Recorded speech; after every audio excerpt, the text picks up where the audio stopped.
오늘 하나님 말씀 같이 보시겠습니다. 오늘 누가복음 2장 28절에서 35절 말씀.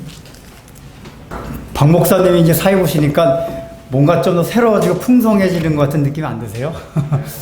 예. 제가 이거 이제 저 사회 보시면서 주부할 때 이름을 박 목사 알아서 참 모르고 알아서 다 정하십시오. 제가 그전부터 말씀드렸듯이 하나님은 우리를 다양성 가운데 창조하셨습니다. 그래서 진리의 본질이 아닌 이상은 그 다양성을 존중하고 우리가 즐길 때 우리의 삶도 풍성해지고 우리의 영적인 신앙생활도 풍성해집니다. 그래서 이제 박 목사님의 또 이런 방식을 통해서 우리 교회 안에서 신앙생활하는 모든 생활들이, 은혜들이 더 풍성해지기를 계속 기대해 주시기 바랍니다. 이제 그런 또 의미에서 저기 주보 끝에 보면 축도가 박유한 목사님이 되어 있습니다. 이것도 의아하게 생각할 사람이 있을까봐 제가 설명을 드리는데, 여태까지 한국교회가 늘 담임 목사님만 축도를 해요. 근데 제가 박 목사님 오시기 전부터 누누이 말씀드렸지만은, 박 목사님 오시면 부목사가 아니다. 우리는 다 동역자다. 다만 우리 지상교회에서는 영적 어떤 질서 때문에 담임 목사가 있는 것 뿐이지, 주 안에서 함께 동용하는 목회자입니다. 그래서 담임 목사만 축도하고, 제가 부목사 때 학생부 때 한번 축도했는데 담임 목사님 그걸 듣고 나서 건방지게 어디 부목사가 혼난 적이 있었는데, 성경적으로 그렇지가 않습니다. 원래 축도는 바울이 교회에 대해서 축도했기 때문에 우리는 사실은 목회자뿐만 아니라 사실은 왕 같은, 우리가 다 하나님의 자녀는 왕 같은 제사장입니다. 수요일날 우리 같이 축도하고 끝냈잖아요. 방금 스타일이 역시 달라요. 수요일날 궁금하신 분은 수요일날 오십시오. 이거 하고 끝내. 그러나 이제 우리가 이제 이 지상교회는 유형교회이기 때문에 질서가 있어야 하기 때문에 이제 목회자에게 축도권을 이름을 했지만은 다 같은 목회자입니다. 그래서 제가 이제 요 축도만은 한 번씩 번갈아 가면서 넣으라고 이렇게 말씀을 드렸으니까 그렇게 아시기 바랍니다. 예. 그리고 이제 제가 수요일 날 확실히 느낀 게 뭐냐면, 박 목사님 메시지 들으면서 막 떠오르는 찬양이 있었어요. 참 아름다워라 주님의 세계는. 무슨 메시지를 들었기에 그 찬송이 생각날까? 박 목사님 메시지 하면서 여러분 옆에 사람 얼굴 보십시오. 옆에 사람 얼굴이 굉장히 아름답지 않습니까? 지지고 볶고 나를 미웠게 해도 아름답지 않습니까? 라고 얘기를 했거든요. 본문이 뭐기에 그랬을까? 라고 궁금하신 분들은 수요일 날 오십시오. 그래서 어쨌든 뭐냐 하면은, 사실은 이제 박 목사님이 흙으로 지으셨다는 걸 말씀하시면서, 흙이 원래는 티클, 아무것도 보잘것없는 존재다. 근데 하나님의 기운이 들어갈 때 생명, 인격적인 존귀한 존재가 되었다.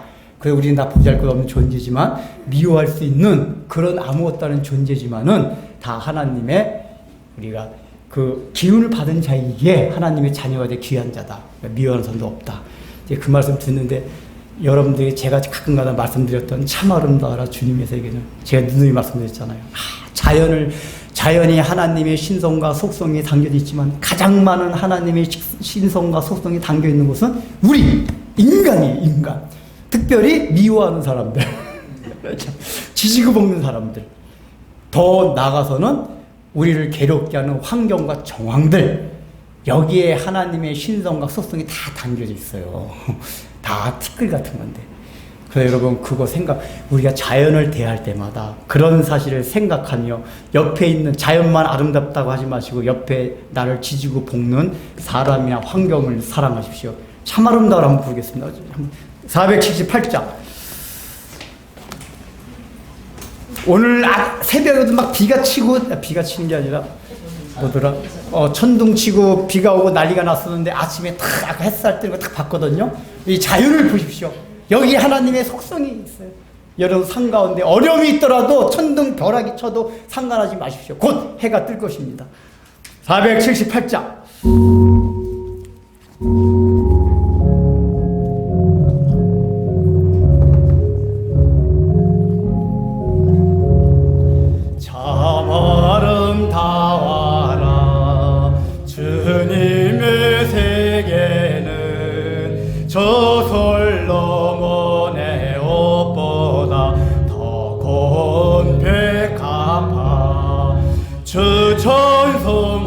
전성하는데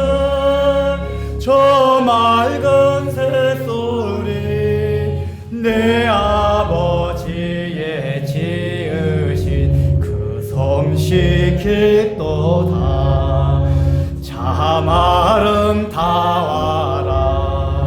주님의 세계는 저 아침해와 저녁놀 밤하늘 빛남별茫茫한 바다와 넓은 포물이 다 주 하나님 영광을 잘 드러내도다. 참 아름다워라. 주님의 세계는 저 산에 부는 바람과 잔잔한 쉬는 물, 그 소리 가운데 음성 들리니 주 하나님의 큰 뜻을 다할 듯하도다. 아멘. 예, 오늘 이제 본문 들어가기 전에 지난주에 봤던 본문 가운데서 조금 이제 미비한 게 있어가지고 지난주에 했던 거 마저 하고 들어가도록 하겠습니다.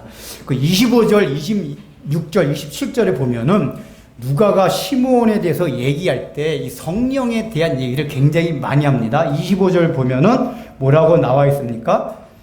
성령이 그 위에 계시더라. 26절 성령의 지시를 받았더니 27절 성령의 감동으로. 자, 우리는 이걸 그냥 대수롭지 않게 넘어갈 수가 있어요. 근데 누가가 이 성경을 기록할 당시는 성령이란 개념을 사람들이 잘 몰랐을 그런 시대였었어요. 여러 번 설명드렸지만 구약 시대 때는 성령께서 모든 사람에게 임해서 역사하던 시대가 아니라 특정한 사람, 선지자들 그런 사람들만 임했고, 그래서 구약 성경은 성령을 표현할 때 주로 뭐 하나님의 신 이런 식으로 표현을 했었어요. 그러니까 누가가 이때 모든 사람은 성령에 대한 개념 자체가 희미하고 잘 모를 시대에 굉장히 성령을 강조해서 몇 번씩이나 얘기를 하고 있습니다. 이 얘기는 누가가 이 시므온의 기사를 통해서 성령과의 어떤 관계를 설명하고자 하는 의도가 있기 때문입니다. 그게 무엇이냐? 지금 성령으로 의해서 알게 된 게 뭐죠? 시므온이라는 할아버지가 마리아와 요셉이 성전에 아기 예수를 안고 왔는데 그 아기 예수를 알아봤다, 그 얘기예요. 중요한 게 알아본 걸 성령을 몇 번씩 얘기하면서 해요. 그러니까 원래 성전에 많은 사람이 있었어요. 근데 아기 예수가 예를 들면은 그 전에 잠깐 말씀드렸듯이 뭐 장풍을 뿜는다든지 아기 예수가 갑자기 말을 뭐 기가 막히게 하면서 그 당시에 모든 학문을 통달하고 사람들 서서 막 설교를 한다든지 놀라운 이 어떤 초자연적인 역사나 신기한 게 있었다면, 사람들이 저 아기가 메시아가 아니야? 라고 생각할 수 있을지 모르지만 아기 예수는 누누이 말씀드린 바와 같이 지극히 일반적인 아이들과 같이 부모의 보살핌을 받아야 될 그런 아이들의 상태였단 말이에요. 근데 그 아기를 바라보고 어떻게 시몬이라는 할아버지만 그걸 메시아로 알 수가 있었냐? 이 누가 얘기할 거예요. 그게 바로 성령의 역사. 이 성령이 여러 가지 표현했지만 성령의 역사다, 그 얘기예요. 이 얘기를 왜 하냐? 우리는 성령 하면 굉장히 추상적이고 관념적이에요. 여러분, 성령 충만이 뭐예요? 왜냐하면 일단 영 자체가 눈에 보이지 않는 데가 하나님의 영? 이걸 우리가 실생활에 이게 해가면서 피부에 와닿는, 그래서 굉장히 듣기가 힘들어요. 그러다 보니까 성령 하면 굉장히 추상적이고 관념적으로만 생각해요. 그러다 보니까 우리 그리스도인들에게 생겨난 현상들이 뭐냐? 일명 성령의 은사라고 하는 거. 갑자기 기도하는데 방언이 터진다든지, 기도하는데 목이 붕붕 뜬다든지, 뭐 기도하는 딱 머리 얹고 기도를 하는데 불 팍 떨어지니 막 암병이 떠나가고, 실제로 이런 은사들이 있습니다. 그걸 또 자칫 부정하면 안 돼요. 근데 왜 사람들이 거기에 일명 성령의 은사라고 하는 것들이에요? 거기 치중하냐? 평상시에 성령이라는 걸 느낄 수도 없고 굉장히 추상적이고 관념적이란 말이에요. 근데 우리 육체에서 어떤 게 일어나면은 피부에 확 닿는단 말이에요. 일단 우리가 흔히 하는 방언 무슨 내가 막 소리 내서 기도하는데 혀가 덜덜덜 말이더라. 왈랄왈랄 착해요. 그리고 막 손을 얹고 기도하는데 막 진짜 손이 팍 나가, 이제 귀신 내쫓는 거 한번 봤는데, 어느 목사님이 진짜 확 나가 떨어지더라고요. 어떤 사람들은 미리 짜고 고스톱 치는 거 아니냐, 의심 많은 사람들은 그렇게 생각할 수도 있지만, 실제적으로 귀신을 내쫓을 때 그런 현상도 있어요. 성령의 역사 가운데. 그러면 그런 걸 보면, 야, 진짜 성령이 우리와 함께 하는구나. 성령이 나와 함께 계시는구나. 우리 이렇게 생각한단 말이에요. 그래서 오늘날 많은 그리스도인들이 그런 성령의 은사들을 쫓아다녀요. 하다못해 그 전에 몇 년 전에 한창 유행했던 거 있었죠. 이빨이 금리빨로 보는데요. 성경에도 나와 있지 않은 은사들. 저는 실제로 보질 않았기 때문에 모르는데, 실제로 미국에서 금리빨로 변한 경우가 있었대요. 뭐 있었으니까 그래도 이렇게 우리나라까지 퍼졌겠죠. 그러니까 사람들이 성령의 은사하면 평상시에 성령에 대한 느낌이 없으면 맨 그런 걸로 하고 간단 말이에요. 박 목사님 거 있네. 습관적으로. 그래서 여러분들, 그게 아니다 그 얘기예요. 성령의 가장 중요한 역사, 또 여러분들이 성령께서 계신다는 확실하게 알 수 있는 증거가 뭐냐? 예수가 누구인지를 알면 그게 성령의 가장 강력한 증거 역사라는 얘기예요. 어떤 예수요? 아무도 몰라봤던, 그 당시에 많은 사람들이 있지만 이 아기가 평범했기 때문에, 아무 신비한 현상이 없었기 때문에 아무도 몰랐던 그 아기를 시므온만이 예수 메시아로 알아봤다 그 얘기예요. 이게 성령에 의한 바로 능력이다 그 얘기예요. 가장 중요한 게 뭐예요? 예수님을 알아봤다. 예수님을 믿었다. 이게 내 안에 성령이 함께 하시고 성령이 내시하시는 가장 큰 증거예요. 방언을 하던 못하던, 뭐 신의 연사가 있던 말던, 붕붕 뜨던 말던. 어떤 사람은 기도하다 붕붕 뜬대요. 제가 볼 때 그건 거짓말 같아요. 자기가 붕붕 뜨는 것을 느낀 거지. 막 열받아서 기도하면은. 그게 없어도. 그래서 이 특히 개혁주의 교회 다니는 사람들, 개혁주의 그걸 강조 안 하다 보니까 가끔가다 그런 게 부러워가지고, 저도 한번 방언, 저도 그 전에 산에 가서 기도하다가 소리에서 기도하니까 혀가 말리려고 그러더라고요. 말았어요, 기도하다가.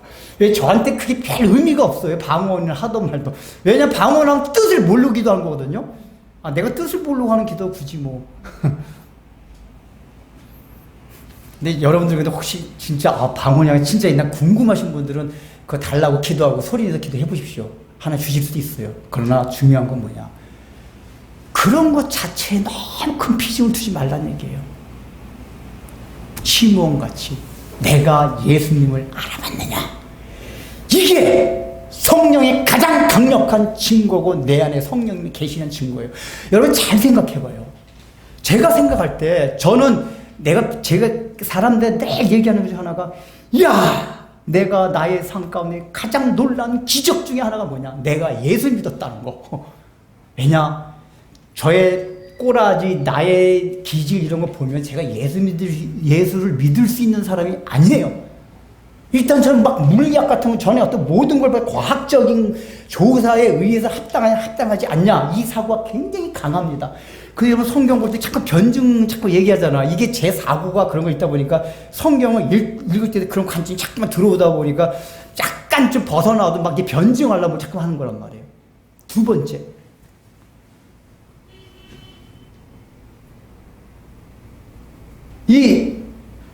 제가 삶 가운데 변화가 된 모습들이 있었어요. 저의 성향상. 세계관, 가치관들이. 근데 내가 원래 타고난 성향을 딱 보면은 도저히 그렇게 될 사람이 없는데 변화가 됐어요. 이거는 어떤 성령의 은사, 방언하고 안병이 낫고 하는 것보다도 더 놀라운 능력이다. 늘 그 생각을 하거든요. 여러분 일반적으로 생각해 보세요. 사람들이 하나님은 그래도 조금 쉽게 믿을 수가 있어요. 왜냐하면은 하나님은 일반 계시를 통해서도 감지가 어느 정도 돼요. 그래서 예수 안 믿는 사람도 물리학자나 철학자나 인생에 대해서 진솔하고 겸손한 마음을 가지고 일반적인 학문을 대하는 사람들도 깊이 연구하다 보면은 인간이 보잘것없는 존재고 창조주라는 분이 있을 수밖에 없다. 이런 고백들을 하게 돼요. 그래서 물리학자들 가운데 의외로 예수를 안 믿는데 교회는 안 다니는데 그냥 창조주 하나님을 믿는 사람들이 꽤 있어요. 일반 계시를 통해서 가능하단 말이에요. 근데 사람들이 진짜 힘들어하는 게 뭐냐? 예수 믿는 걸 힘들어해요. 아니 근데 내 하나님은 믿겠는데 신이니까 예수는 분명히 2000년 전에 인간으로 보통 사람은 4대 성인 중에 한 분을 알았던 그런 사람이 아니냐? 훌륭한 분을 알겠는데 그분이 무슨 하나님의 아들, 또 교회에서 말하는 거 보니까 하나님의 아들인데 내용상은 하나님이 뭐 이런단 말이에요. 그걸 어떻게 믿냐 도대체가. 어떻게 하나님이 이 땅에 인간의 몸을 입고 오고 막 이런 얘기들이 도저히 이게 믿을 수가 없는 사건이에요.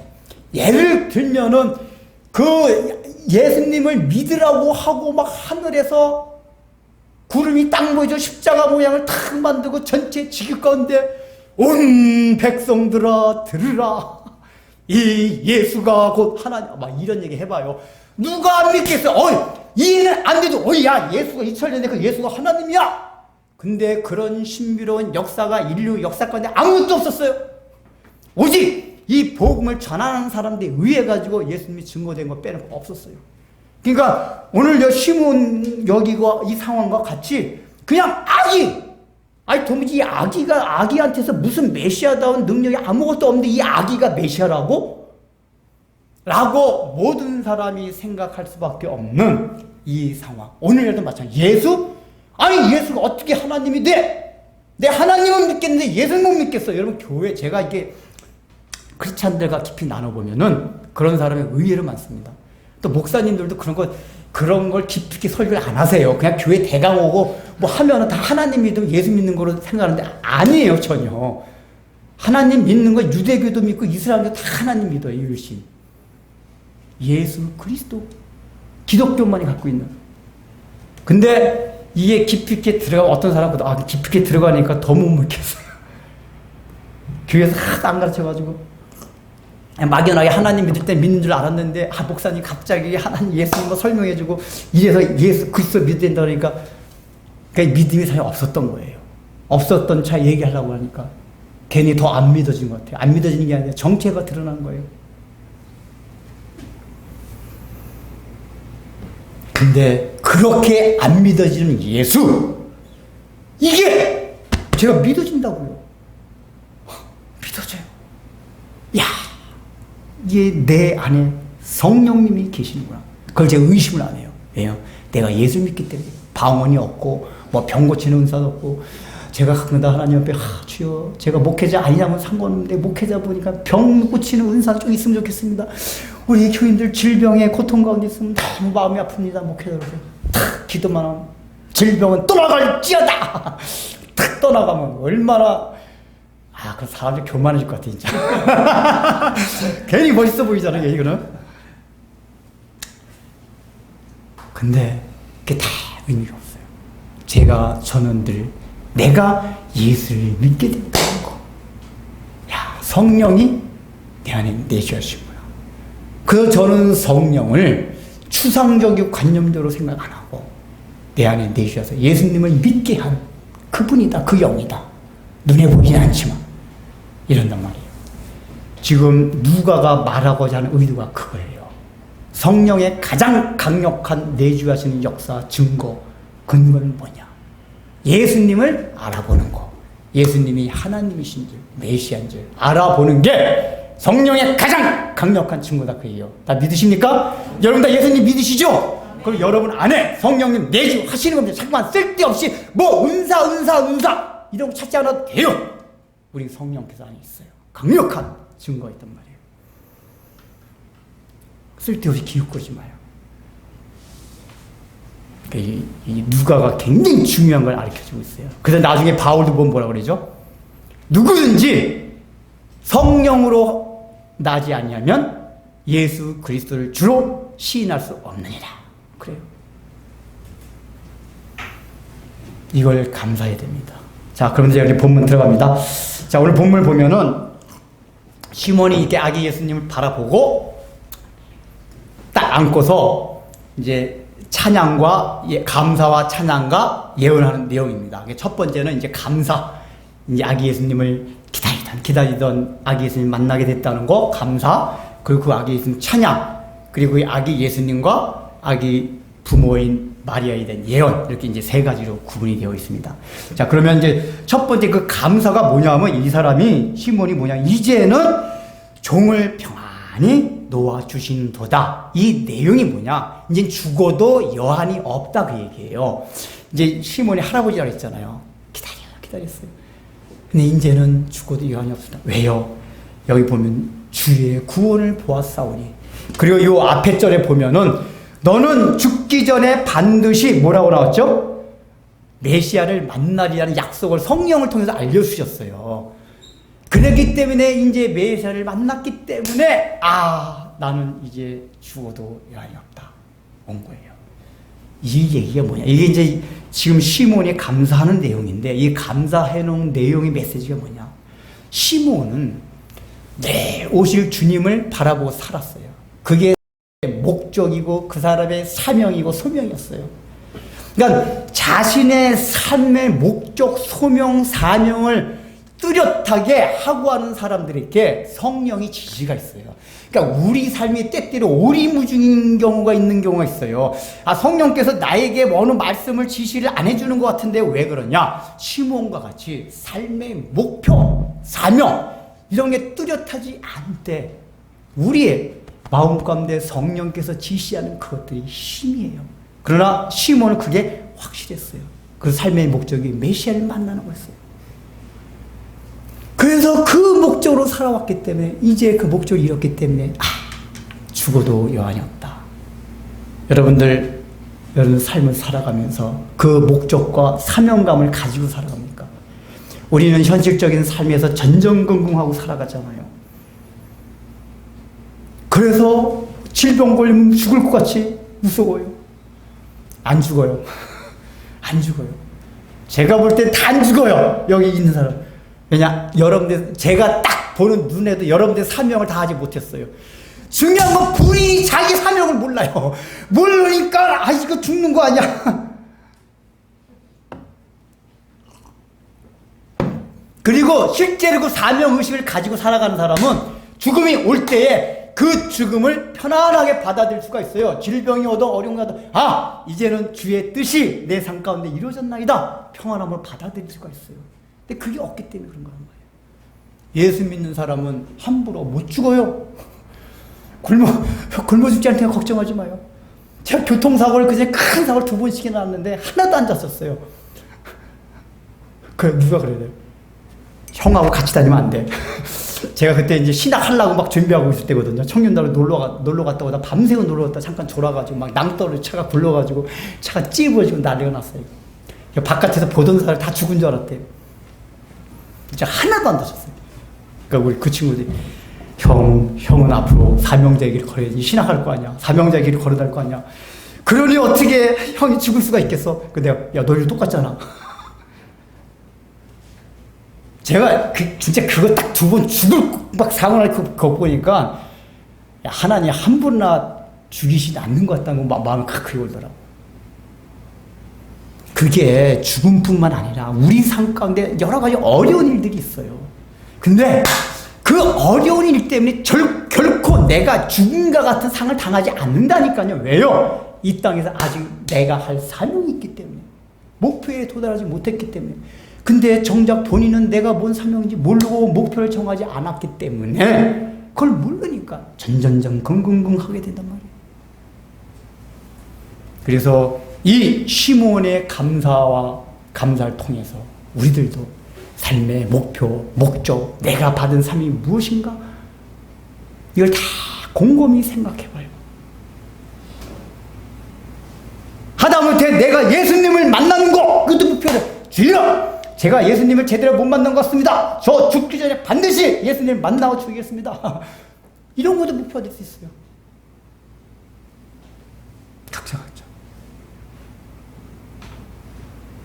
사명과 삶의 목표가 죽음을 편안하게 대할 수 있는, 조금 더 넓게 말한다면 아무리 나한테 어렵고 죽을 만한 상황이 온다 할지라도 주여 이제는 괜찮습니다 라는 고백을 할 수가 있단 말이에요. 두 번째, 이제 이 시므온이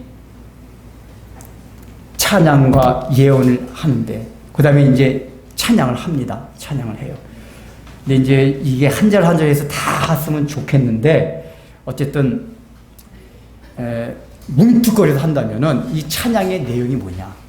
이것이 이스라엘의 영광, 내가 주의 구원을 보았사오니 하고 자기의 개인적인 지난 시간에 한 것과도 일맥상통하지만 자기 개인 삶의 어떤 걸 향망하는 게 아니라 이스라엘의 영광이다. 주의 구원을 보았소. 그러니까 내가 지금 메시아를 만난 것 자체가 나의 삶 가운데 육신적으로 어떤 걸 해결해 준다 이 차원이 아니라 이스라엘의 영광입니다. 늘 시므온의 생각이 늘 있었던 게 뭐냐면 그 구원을 생각할 때도 하나님의 영광, 하나님의 나라가 어떻게 펼쳐질까? 메시아가 왔기 때문에 이제 이게 펼쳐지겠구나. 여기에 온통 관심이 있었다 그 얘기예요. 우리가 구원을 늘 생각할 때 어떤 걸 생각하냐 그 얘기예요. 물론 우리는 하나님의 자녀이기 때문에 우리가 살아가면서 육신에 필요한 모든 것들을 하나님께 기도하고 날마다 그것들을 공급받아야 합니다. 그러나 그런 육신에 필요한 공급받는 것 자체가 궁극적으로는 하나님의 나라와 의를 위한 것이면 우리가 왜 잊고 사냐 그 얘기예요. 그리고 시므온같이 조금 전에 첫 번째 한 대목과 마찬가지로 하나님의 나라와 의가 그 마음의 중심 가운데 있을 때 우리 삶 가운데 육신에서 일어나는 모든 어려움들, 그게 돈의 문제든 건강의 문제든 인간관계 문제이든 어떤 문제이든지 거기에 매몰되지 않게 돼요. 잘 생각해봐요. 우리가 하나님의 나라를 목적 삼에 그건 저도 경험해 와서 알아요.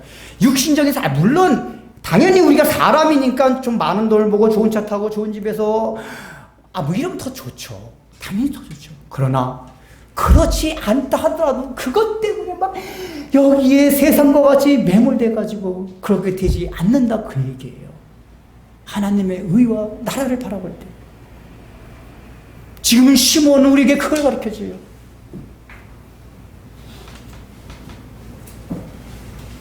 그러면서 중요한 게 있습니다. 이제 세 번째 예언을 해요. 예언을 여기 읽어보겠습니다. 자, 34절, 35절 읽어보겠습니다. 시작. 시몬이 그에게 생각하고 그의 어머니 마리아에게 말하되 보라 이는 이스라엘 중 많은 사람을 위하여 기막혀하는 표적이 되기 위하여 세움을 받았고 또 환히 내 마음을 찌르하니 이는 여러 사람의 마음의 생각을 드러내려 함이라. 예, 이제 분명히 시작할 때 뭐라 그랬죠? 그들에게 축복하고. 그럼 그 뒤에 나온 예언의 내용 뭐예요? 축복의 내용이 되잖아요. 분명히 성경 축복의 내용을 말했는데 이것이 우리가 일반적으로 생각하는 축복입니까? 축복이 아닙니까? 봐봐요. 많은 흥하게 하며 비방을 받는 표적. 예수님이 뭐라 그러냐면 영광과 존귀가 되는 표적이 아니라 너는 많은 사람들로부터 비난과 비방을 받는 표적이 된다. 이게 축복입니까? 우리식으로 얘기하면 저주예요. 그 다음 또 보세요. 35절. 또 칼이 내 마음, 이건 마리아를 말하는 거죠. 내 마음을 찌르듯 하리니. 아니, 이 아이가 메시아라면 훌륭한 사람. 우리가 보통 그러잖아요. 하나님, 이 아이를 통해서 우리 부모가 기쁨을 얻고. 근데 지금 시므온의 예언이 뭐냐? 너는 이 아이를 위해 기쁨은 고사하고 그 아이 때문에 내 마음이 칼로 찌르듯 그 고통을 당하냐 그 얘기예요. 이게 지금 저주지 축복이에요. 내용상. 근데 궁극적인 축복이기 때문에 그래요. 그러면서 일단은 그 말하기 전에 왜 비방의 표적이 되고 또 내 마음을 찌릿하려 하겠습니까? 이는 여러 사람의 마음의 생각을 들여내려 함이더라 하더라. 여기 기독교 십자 복음에 또한 본질이 있어요. 예수님을 못 받아들인 이유가 아까 하나 처음에 설명드렸는데 사람들이 더 기독교 복음에 대해서 힘들어하고 어려운 이유가 뭐냐? 인간의 자존심을 건드려요. 아니 교회만 가면 왜 다 죄인이라 그래? 여기 보자. 35절 끝에 안경 안게. 마음에 여러 사람의 마음의 생각을 드러내려 함이니라 그랬잖아요. 실제로 예수님 당시 때도 많은 사람이 예수님을 비방하고 쫓은 이유가 뭐냐? 예수님이 설교하는 거 보면은 그 당시에 존경받던 바리새인들, 그 존경이 여러분들 여러 번 말씀드렸지만 바리새인들의 표리가 부동해가지고 뭐 이게 아니에요. 실제로 그 사람들은 십계명도 잘 지키고 하나님 말씀대로 나름대로 살았어요. 그래서 많은 사람들이 존경과 영광을 받았는데 어느 날 문득 거지 같은 놈이 하나 와가지고 이 독사이 새끼들아 막 이런단 말이에요. 자기보다 훨씬 못 배운 것 같은 저 예수란 작자가 자존심이 상해요. 뭐? 내가 죄가 있다고. 무슨 소리야? 내가 십계명 다 지켰는데. 그 인간의 자존심들을 건드려요. 그래서 예수님을 비방하고 비난해요. 얼마나 비방했든지 예수님이 십자가를 못 박혀 돌아가기 이전에 공간복음을 보면은 이미 공생애 동안에 마리아와 가족들이 막 마음에 찔림을 당했어요. 예수님의 육신의 동생들이 그랬잖아요. 엄마 마리아, 어머니 제발 우리 형님 빨리 모셔옵시다. 지금 소문이 형님 미쳤다고 난리가 났어요. 미치겠어요. 우리 어디 나가면 쪽팔려서 못 살겠어요. 형님 때문에. 왜냐? 그 갈릴리 집안 온 소문이 야, 저 요셉의 아들 그 예수 아니야? 저 미쳤잖아, 미쳤어. 온갖 비방의 표적이 되고 있었어요. 이미 마리아와 예수님의 육신의 동생들은 예수님 때문에 십자가에 못 박혀 돌아가기 전 갈릴리 고향서부터 비방의 표적이 됐어요. 그래서 한 번은 마리아와 동생들이 예수님 이렇게 찾으러 갔잖아요. 가니까 또 예수님이 뭐라고 하셨습니까? 제자들이 주님 육신의 가족들이 찾아오셨습니다. 누가 내 형제며 내 모친이냐? 나의 뜻과 나의 뜻을 행하는 자가 내 모친이요 내 형제니라. 또 이런 얘기를 하고 계세요.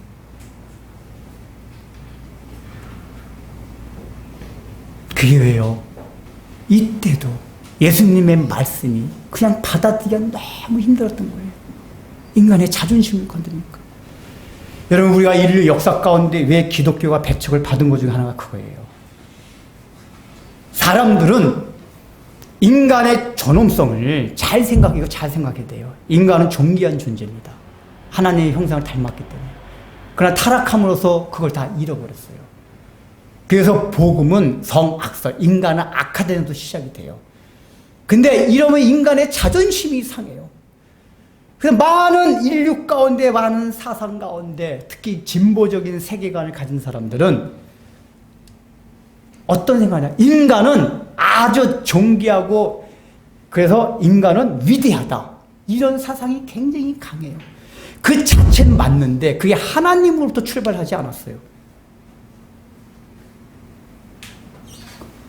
근데 성경을 보니까 사실은 성악설을 가리켜요. 인간은 다 악하다. 그러니까 그걸 받아들이기가 너무 힘들어요. 저는 이제 제가 생각할 때 내가 만약에 어릴 때부터 예수 안 믿었으면은 아까 예수 믿기 힘든 것 중에 하나가 또 뭐냐.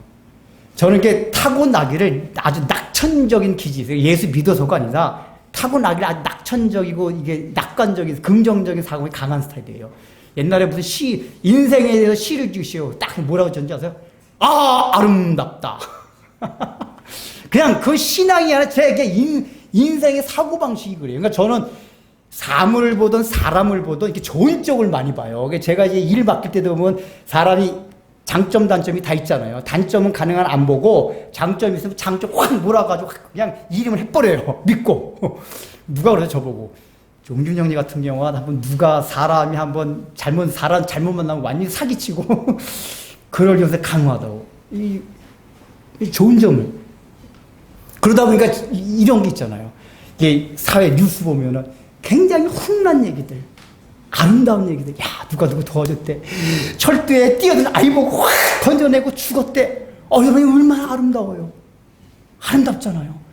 그런 따뜻하고 가슴 뭉클하게 하는 얘기들이 우리 사회 가운데 많아요. 비록 가끔가다 아주 극렬하게 악한 사람을 막 몇 명 죽이는 막 엽기적인 이런 살인마도 있지만 그 가운데서도 우리의 가슴을 따뜻하게 하고 뭉클하게 하는 그런 사건의 얘기를 많단 말이에요. 그럼 우리는 늘 그렇게 생각해요. 인생은 참 아직 살만하다. 역시 그래서 사람은 괜찮은 존재다. 이런 생각들 해요. 제가 유난히 그런 생각이 강한 사람이에요. 원래 성향이. 그러니까 이 사회가 나쁨이보다 좋은 점. 그래, 사람이 살만한 곳이다. 근데 이게 자체가 나쁜 게 아니라 이런 사고방식 가지다 보면은 이게 성선설이에요. 인간은 근본적으로 선한데 조금 저게 나쁘니까. 그래서 오늘날의 진보적인 그러니까 교육 정책에 있어서는 진보적인 교육과 반드시 좋은 게 아니에요. 거기에 근거한 그 세계관이 뭐냐? 인간은 선하다는 거예요. 선하. 뭐가 선해요? 아이들은 매로 훈육할 때 해야 돼. 물론 옛날 때 이게 이제 이런 거 설명 한참 길었는데, 물론 옛날에 또 교사들이 그냥 완전히 권위 가지고 잘못되게 했기 때문에 그 반발에 의해서 나온 것도 있지만은 아이들은 근본적으로 악해요. 훈육이 필요해요, 사실은. 근데 무조건 이제 제 교육학자 이름을 갑자기 생각이 안 나네. 준두이. 그 사람의 근거에 의해 가지고 아이들 그냥 다 인간 다 착하고 얼마든지 자라날 가능성이 있다. 아니에요. 인간은 그렇지가 않아요, 근본적으로.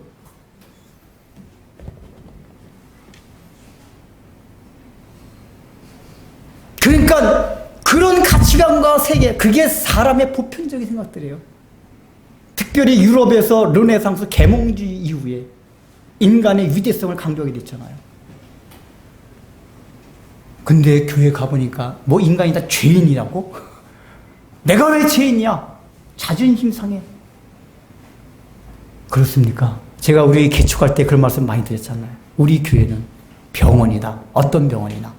엑스레이뿐만 아니라 CT, MRI 다 있는 병원이다. 기억나십니까? 그래서 우리 교회 오게 되면 자기의 정체성들이 드러날 거다. 그것 때문에 힘들어하지 마라. 이런 얘기 했던 적 기억나세요? 네. 한 번만요. 표면적으로 아무 질병이 없는 것 같아요. 오늘 인류가 그거예요. 산상순이 그거잖아요. 바리새인들이 저 살인 안 했어요. 무슨 소리입니까? 예수께서 이르시되 너 살인 안 했다고 형제에게 나가라 야 이놈아 라고 욕만 해도 살인한지나 더 나가서 그 형제를 내 몸과 같이 사랑하지 아니하면 살인한 자니라. 예수님 말씀하셨어요. 저 간음하지 않았는데요. 너 간음 안 했어? 예쁜 여자 지나갈 때 눈만 잠깐 흘깃해도 간음한 자니라. 이렇게 예수님이 들이대는 거예요. 그러니까 근데 표면적으로 볼 땐 자기가 남들을 깨끗하고 의롭고 그러니까 인간의 자존심이 세워져요. 근데 예수님의 말씀으로 CT로 안 나오는 건 MRI 찍어봐요. 저는요 남 미워해 본 적도 없어요. 미워하면 살인죄라고요. 전 미워해 본 적도 없어요. 저는 살인죄 안 했어요. 너 미워하지 않았어? 그러면 너한테 원수같이 대하는 놈을 내 몸같이 사랑해봤니? 이게 MRI예요. 여긴 다들 그런 적은 없는데 원수 같은 놈을 어떻게 그냥 무심코 지날 수 있지 어떻게 사랑합니까? 이게 말이 됩니까? 그래도 나 죄인이라는 거다. MRI 찍어보니까 다 나와요. MRI. 근데 사람들이 진짜 그런 사람도 있어요. 병원 가기 싫대요. MRI 찍으면 뭐 질병이 나올까봐. 겁이 난대요. 근데 바보 같은 생각이잖아요. 왜냐면 지금 아무 증상이 없으니까 이제 편안하게 살고 싶은데 괜히 병원 갔다가 MRI 찍어가지고, 당신 지금 암 1기입니다. 이거 나오면 어떡합니까? 그게 진단을 받아야 치료가 가능했잖아요. 근데 당장 아무 증상이 없다고 병원, 증상이 진단 나올까봐 겁이 나가지고 안 가면 질병 자체 치료가 안 돼요. 그러다 나중에 결국은 암이 사기까지 가서 사망 선고가 되게 해준단 말이에요. 우리가 그런 바보 같은 거 없어요. MRI 앞에 가서 그거 싶지 않아요.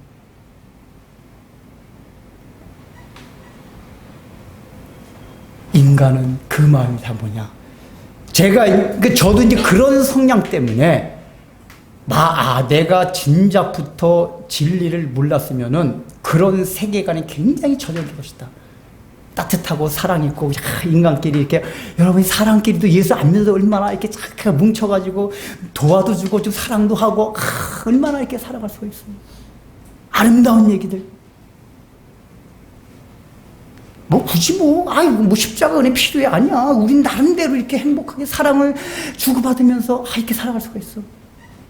근데요, 제가 진리를 깊이 깨달으면 깨달을수록 알게 된 게 뭐냐. 인간이 이 윤리 도덕적으로는 굉장히 높은 위치에까지 나름대로 이르는 것 같은데, 결정적으로 인간의 그 자존심. 이거는 성현 군자고 뭐가 없어요. 제가 가까이서 보면, 석가모니 직접 대해보진 않았지만, 석가모니 비슷한 사람과 대해보면, 깊이 대해보면은 자존심이라는 게 있어요. 자존심. 그건 누구도 못 배워. 목사님 가운데 굉장히 물질의 욕망도 없고, 여자의 물질의 다 깨끗해요. 근데 그 자존심.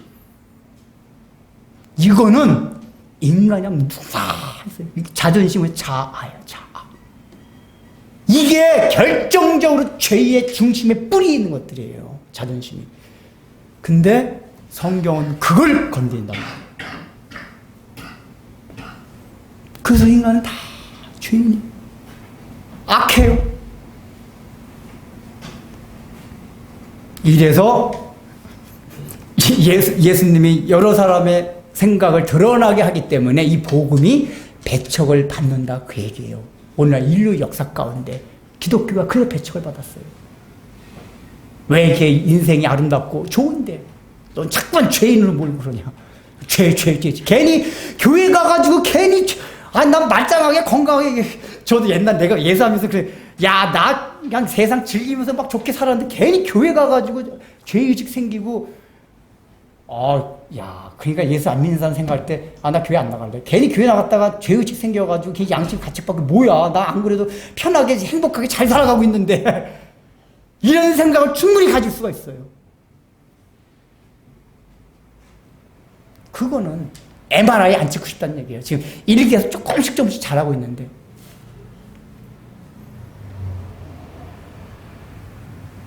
여러분, 우리 자신이 그러한 존재라는 걸 깊이 인식해야 돼요. 하나님 앞에서. 그래서 그건 가치관이야, 세계관이야. 인간은 기본적으로 악하다. 아무리 사랑을 주고받고 긍휼을 하고 어쩐다 저쩐다 해도 인간은 기본적으로 다 자기 중심적이에요.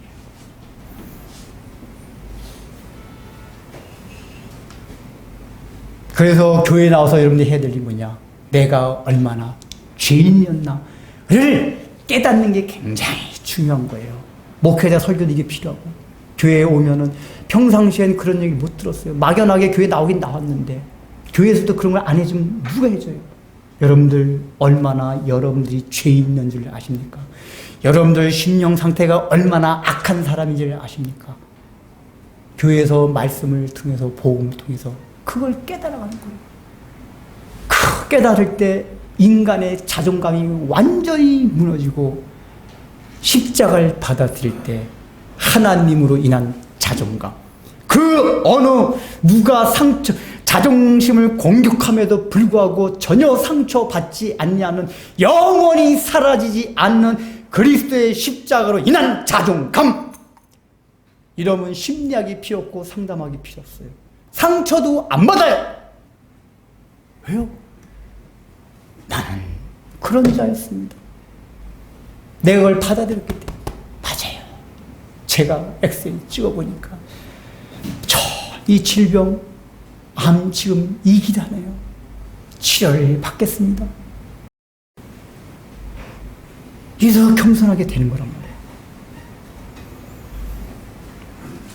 이런 얘기들을 교회에서 많이 하니까, 이런 얘기 들으면 굉장히 막 이게 내용상 어려운 건 아닌데, 우리가 실존적으로 이런 경험들 많이 안 하다 보니까 어려워요. 이런 걸 자꾸 그냥 맨날 열심히 봉사해라, 헌신해라. 아니, 본질.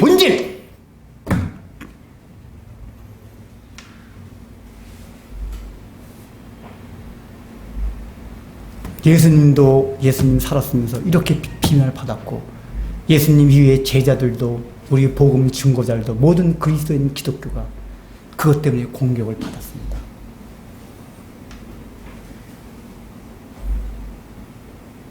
그러면서 마지막에 지금 아까 말씀드렸듯이 요 끝에 보면은 분명히 축복이라고 하고 저주 같은 내용을 했어요. 이게 복음의 역설이고 진리의 역설이에요. 기독교는 우리가 눈에 보이는 듯한 그 복이 다가 아니에요. 아니, 분명히 하나님께서는 우리에게 복 주신다고 성경 곳곳에 많은 곳에 약속하셨고 기도하는 가운데도 그런 사인을 준 적이 있어요. 근데 그 복이 꼭 내가 인간이 원하는 방식의 복이냐? 그게 아니다, 그게. 역설이에요. 복의 역설. 오히려 내 마음은 찌르듯 하리라. 여러분, 이런 걸 받아들일 수가 있습니까? 여러분들 하나님의 자녀이기 때문에 하나님이 엄청난 축복을 다 주셨어요. 믿습니까? 네. 근데 여러분, 산 가운데 그 복이 보여요, 안 보여요? 안 보이죠? 안 보이죠? 왜냐? 이런 걸 보고 생각 안 하니까. 이 마음 찌릿하는 거, 복으로 생각 안 하니까. 이게 복이에요. 마리아도 살면서 평생을 얼마나 마음이 찌릿했겠어요. 그러나 여러분, 마리아가 얼마나 영광스러우면 천주교에서 마리아를 우상으로 여기면서 섬길 정도로 그렇게 됐어요. 그러나 마리아의 생애는 그냥 폐부를 찌른 듯한 그 마음으로 예수님 때문에 살아갔어요. 그러나 그 궁극적으로 마리아가 받을 영광이 얼마나 큽니까? 우리도 그렇단 말이에요. 그래서 우리는 우리 삶 가운데 펼쳐지는 모든 현상들이 하나님의 우리에게 주신 복이 변장된 모습으로 우리에게 다가오고 있다는 사실을 인지해야만 합니다. 그걸 인지하기 위해서 근데 목사님, 저는 시몬같이 그렇게 안 되네요. 마리아같이 그렇게 안 돼요. 아니, 복이면 복이고 저주면 저주. 이게 무슨 복이에요? 아무리 생각해도 복같이 안 돼요. 우리 다 그렇죠? 왜 그럴까요? 시몬같이 안 살아서 그래요. 이 앞에 나온 거. 시몬이 의롭고 경건하다고 했잖아요. 하나님의 약속을 늘 기다리면서 살았어요. 기다리면서. 이게 지금 앞에서 말했던 거 다 연결이 돼요. 마리아도 그렇고, 마리아도 신앙이 굉장히 하나님 앞에 신실했잖아. 이런 사람의 특징이 뭐냐? 하나님의 약속을 기다리고 그 약속에 집중해서 살았단 말이에요. 그럼 우리가 육신 입었기 때문에 돈이 없고 뭐 건강을 잃고 뭐 이런 불편하고 나쁜 건 있어요, 분명히. 근데 일단 마음의 초점이 여기에 가 있다 보니까 그런 것들이 상세가 되어가는 거예요. 상세가. 구약의 역사를 보세요. 저기 그 노아 아들 여기까지만 하고 노아 아들의 함과 셈과 야벳이 있었잖아요. 근데 이제 그거 의문 가진 사람이 많아요. 노아가 이제 술 마시고 막 이제 정신 없어가지고 하체를 벗고 자고 있었어요. 낮잠 자고 있었어요. 그러니까 뭐라고 나오죠? 창세기 9장 잠깐 봅시다. 찾아봐요. 창세기 9장 한번 찾아봅시다. 창세기 9장.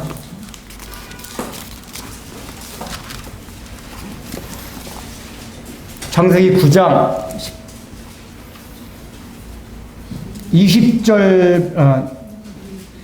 20절부터 25절까지만 읽겠습니다. 20절부터 25절. 창세기 9장 20절부터 25절. 시작.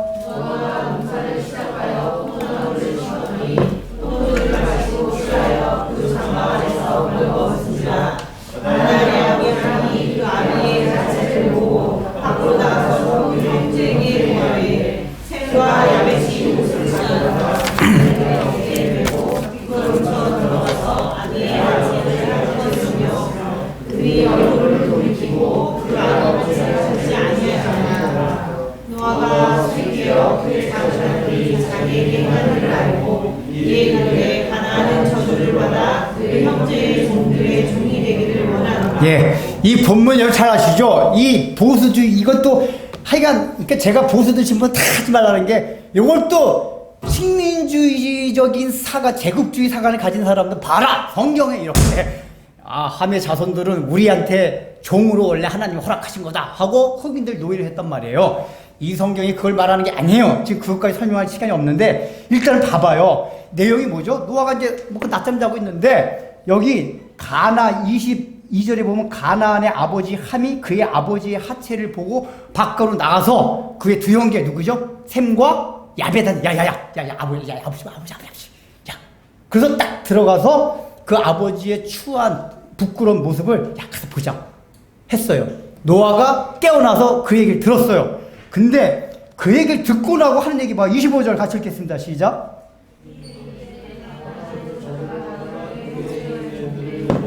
예. 지금 방금 22절에서는 가나안의 아버지 함이 그 아버지 노아의 하체를 부끄러운 분 보고 나가서 두 형제들한테 야야야 아버지 봐 이렇게 해서 갔는데 지금 노아가 누구한테 저주를 내립니까? 함한테 저주를 내는 게 아니라 가나안은 함의 아들이에요. 넷째 아들. 가나안한테 저주를 내려요. 이게 두 가지 의문이 있어요. 아니 그까지 자기 좀 술 취해가지고 부끄러운 모습인데 그거 흉중받다고 이렇게 자기 자식한테 저주를 해? 첫 번째 의문. 두 번째, 아니 왜 잘못은 함이 저질렀는데 저주는 함의 아들 가나안이 받아 라고 의문을 가질 수가 있어요. 첫 번째 우리가 생각할게. 일단은 왜 노아가 이렇게 저주를 했냐. 성경에서 이 하체, 이거 생식기 부분은 단순하게 육신적인 그 문제가 아니라 구약 성경에는 늘 생명의 근원을 나타내요. 그래서 할례도 그걸 통해서 받는단 말이에요. 그러니까 생명의 근원이고 여자의 후손이 그것을 통해서 온다 그 얘기예요. 그러니까 아담서부터 하나님이 계속 가르쳐줬던 게 뭐냐. 여자의 후손 얘기를 계속해서 여러 가지 정언 보면 계속해서 내려왔어요. 그래서 믿음의 가정들, 경건한 가정들은 후손을 중요시 여겼어요. 그 후손을 중요시 여겼다는 게 여자의 후손이 그걸 통해서 오기 때문에. 그래서 그 하체 부분은 하나님의 거룩한 거예요. 거룩한 거예요. 근데 이 가나안은 그걸 그냥 성놀이개 같이. 학자들은 함과 가나안이 약간 그 남색, 동성연애 성향이 좀 있었을 것이다라는 해석을 해요. 이게 약간 그러니까 이제 이 성경에선 딱 드러나지 않았지만은 그 함과 가나안이 아버지 그 하체를 가지고 약간 장난치듯이 이런 거 한 거로 얘기를 합니다. 근데 중요한 거는 그렇다 치더라도 왜 이게 저주받을 사람이냐? 그 하체가 뭐냐? 이 사람들은 성적 놀이객감, 그러니까 현실 세계에서 자기를 즐거워해주는 그것뿐으로 보지 않았어요. 내 성경이 가리는 거 뭐냐? 여긴 생명의 근원이에요. 이걸 통해서 여자의 후손 그리스도가 온 것이에요. 이게 영적 교훈이 뭐냐? 함과 가나안은 영적인 일에 대해서 전혀 관심이 없었다 그 얘기예요. 메시아 여자의 후손이 온다는 이 사실, 이건 우리의 조상 대대로부터 전해 내려온 얘기인데 유다 잘부터 그런 거란 말이에요. 구약에서 보면은 그걸 우습게 여겼어요. 그 뭐야? 뭐 여자 후손이 오면 말고 해. 지금 당장 내가 삶이 즐거워야지. 여기에 온통 관심이 있었어요. 바로 지금 노아가 저주를 내린 건 그 영적 하나님의 아들이 오심을 여자의 후손이 오는 것을 아무 생각 없이 살아가면서 여기서는 단순하게 쾌락적인 것만 있지만은 이에 범위를 넓혀가면 현실 생활에서 우리의 삶을 행복하게 즐거워하는 것들 여기에만 온통 매몰되고 이쪽 생명의 근원 그 관점은 전혀 관심이 없어요. 이게 저주를 받을 내용이다 그 얘기예요. 이게 에서와 야곱도 마찬가지. 아니 팥죽 여러분 장아기 나 배고파 죽겠으니까 장작금 팔아먹었잖아요. 이것도 왜 저주입니까? 우리가 생각하면 뭐 그까짓 거 하나. 거기서도 야곱은 장자를 통해서 여자의 후손이 온다는 약속을 믿은 거란 말이 간교하게 했지만 그 약속을 야곱은 믿었어요. 에서는 인간적으로 인품이 보면 야곱보다 에서 훨씬 훌륭해요. 성경 자세히 읽어보면 남자답고 호탕하고 용서도 할 줄 알고 술 한잔 먹으면 용서해 줄게 이런 남성적인 그런 게 에서예요. 근데 야곱은 간교하고 근데 다른 게 뭐냐, 아무리 에서는 인간적으로 훌륭했지만 그걸 무시했어요. 장자권, 약속의 후손이 온다는 약속, 이걸 무시한 거예요. 이게 오늘 마찬가지예요. 여기 시몬이나 마리아 같은 사람들은 그 약속, 여자의 후손을 통해서 이루어질 하나님의 나라, 여기에 온통 마음이 가 있었어요.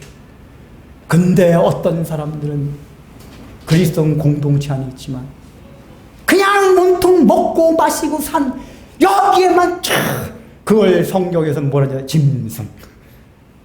짐승이라고 그래요.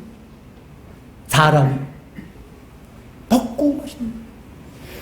근데 증상이 뭐냐? 그렇게 먹고 마시는 눈에 보이는 여기에만 매몰되다 보면 지금 오늘 누가복음에 나오는 바와 같이 찔림을 당할 때 그게 복으로 전혀 안 느껴진다 그 얘기예요. 이 시몬이나 아까 야벳이나 셈, 야곱 이런 사람들 같이 약속의 후손 여기에 관심을 갖는 사람들은 비록 나의 삶에 찔림으로 보이는 삶이 있다 할지라도 거기서 위로를 받을 수가 있어요. 내가 어떻게 살려는지.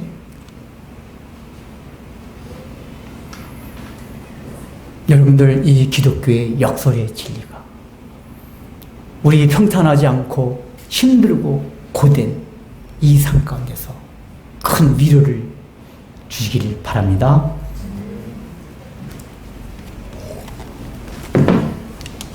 잠깐 기도하겠습니다. 하나님 아버지, 오늘 시몬의 행적을 통해서 복음의 역설적인 진리를 다시 한번 마음에 각인합니다. 우리가 하나님의 자녀임에도 불구하고 우리에게 약속되신 풍성한 복이 많음에도 불구하고 우리의 삶의 현실은 왜 이렇게 고되고 힘든지요. 그러나 그렇게 찔림을 당하는 것 자체가 우리 주님께서 내 영성으로는 약속한 것임을 우리 마음에 각인하고 이제 그 모든 가운데서 주님의 뜻을 헤아리며 평안하고 위로를 받기 위하여 우리들도 우리의 믿음의 선진들과 같이 하늘나라를 바라보고 주께서 우리에게 약속하신 영적인 그 세계에 우리의 관심과 마음을 기울임으로써 이 세상을 살아가면서도 그 모든 복을 헤아리고 그 눈으로 보이는 면에 있어서의 복 같지 않은 복도 내가 진심으로 복으로 참되게 누릴 수 있는 진짜 복을 누릴 수 있는 그 은혜를 저희 모두에게 허락하여 주옵소서. 예수님 이름으로 기도합니다. 주 예수 그리스도의 은혜와 하나님의 지극히 사랑하심과 성령 하나님의 감화 감동하심이 복음의 본질을 잃어버리지 않고 복음의 역사를 하나님의 축복으로 받아들이며 우리의 신앙과 우리의 마음과 우리의 인생의 자리에 세우며 살아갈 것을 결심하고 머리 숙인 진리의 빛 교회 하나님의 백성들, 하나님의 성도들의 신앙과 삶 위에 이제로부터 영원토록 함께 있을지어다. 아멘.